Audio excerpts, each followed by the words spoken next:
যে হে ওলামায়ে কেরাম, যারা কথা বলেন, যারা আপনারা দিনই কাজ করেন, একটা কথা ভালো করে খেয়াল রাখেন, কথা বলার সময় যদি মনে হয় যারা কথা শুনতেছে তারা আমার চেয়ে ছোটো, যেহেতু কথা শুনতেছে, আমি যেহেতু কথা বলতেছি আমি এদের চেয়ে বড়, এই খেয়াল যদি আসে তাহলে আপনার জন্য কথা বলা জায়েজ নাই।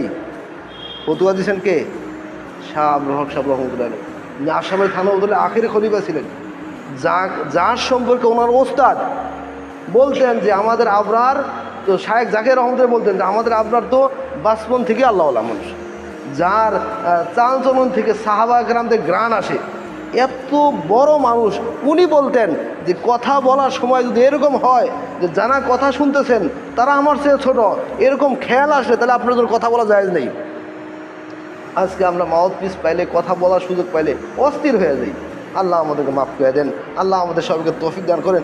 আমি কথা বলতে পারলাম এই কারণে বড় হওয়ার কোনো বিষয় না। বক্তা হইলে যে জান্নাতে যাওয়া যাবে এর কোনো গ্যারান্টি আছে? ইমাম সাহেব হলে জান্নাতে যাওয়া যাবে এর কোনো গ্যারান্টি আছে? খতিব সাহেব হলে জান্নাতে যাওয়া যাবে কোনো গ্যারান্টি আছে? পীর সাহেব হলে জান্নাতে যাওয়া যাবে কোনো গ্যারান্টি আছে? না। জান্নাতে যাওয়ার তোর গ্যারান্টি হলো কলবে সালিম পয়দা করা, অন্তরাত্মাকে পাক করা, গুণামুক্ত জীবন করা। হ্যাঁ, যিনি গুণামুক্ত জীবন করতে পারবেন, কলবে সালিম করতে পারবেন, রাখতে, সেই জান্নাতি মানুষ।